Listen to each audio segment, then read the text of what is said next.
What's the best defense that you've heard or that you personally have with the Aisha Muhammad relationship?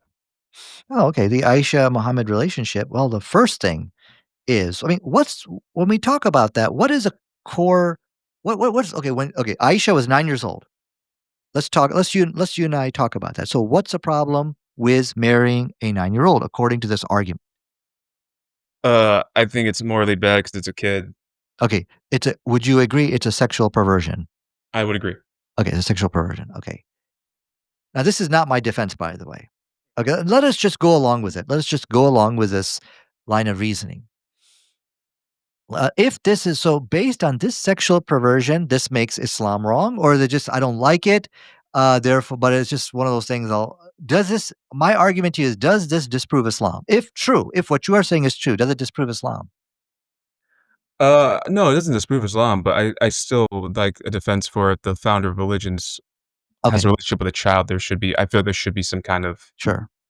So, element of morality there. so the problem here, the first problem. This is not my defense of Aisha. My first problem is that isn't it also true that in the Bible that you also have a sexual perversion where the prophet Lot slept with his own children. He had sex with his two daughters. So it's like what you're doing, you're replacing an alleged sexual perversion with another sexual perversion, much worse sexual perversion. Is that what Christians are doing when they argue this? Wait, two things. Is which one's the alleged? Is Muhammad alleged?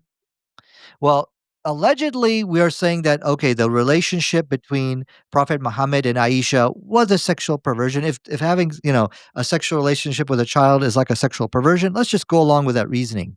But what's happening here, when Christians argue this, they're replacing one sexual perversion with an alleged sexual perversion. Isn't that exactly what they're doing? Well, I was actually interested in the answer to my question outside of using Okay, Christian, so like with the response to okay, the so Bible. I feel my like point. if I was just looking for like a Mhm. separate from all of the events, what's the best defense for Yeah. the Aisha Muhammad thing? So that my point is this, that if we are to entertain into this discussion, the Christians should leave Christianity because they're just we know for sure that book promotes sexual perversions. Now, Prophet Muhammad, you see, when they talk about Aisha, they're only sharing half the story with you. They're taking out of context. The full context is that the Prophet Muhammad said that the reason why he's is going to marry Aisha is because that was the revelation he received in his dream. Now, here's why that's important. Because the whole idea of you looking at a child or whoever's looking at a child getting sexually excited from that child, that didn't exist according to this hadith.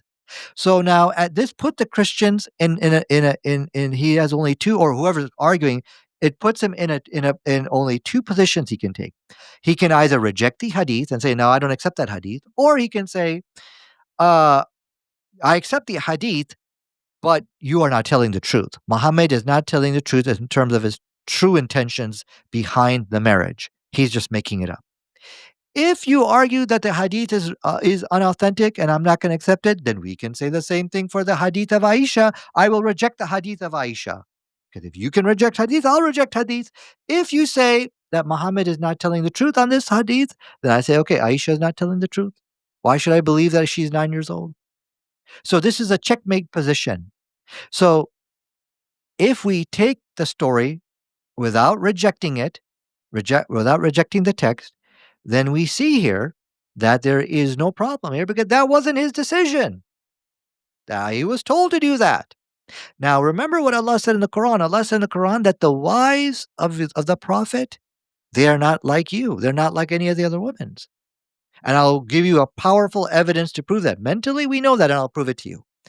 But so why are we comparing Aisha with a 9-year-old? It could be possible that physically there could be something there which could make it more legitimate. I don't know. I wasn't there. So the argument fails from the Quranic point of view.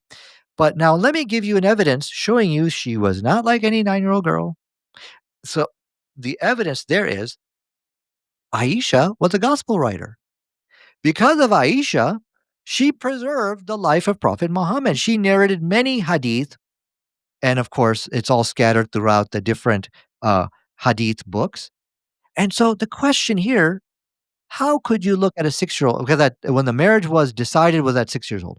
How could you look at a child and know that she had this gift, this special, special gift that one day she will be this great gospel writer. Like she's a greater gospel writer than Matthew, Mark, Luke, and John.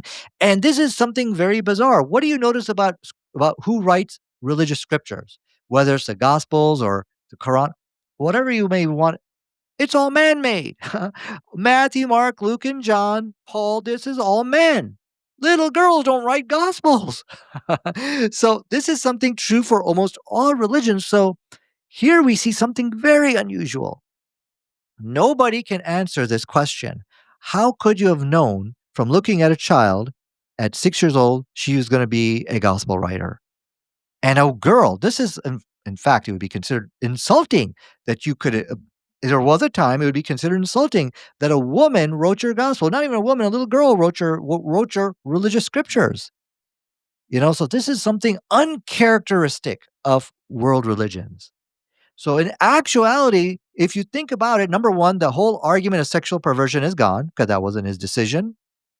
Secondly, uh, God said they're not like the wives of Muhammad are not like any other girls, any other women.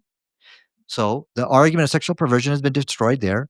And the evidence is this evidence that she became a gospel writer, and little girls don't do that. There was something miraculous about her. Was he the only child he was with? Yes.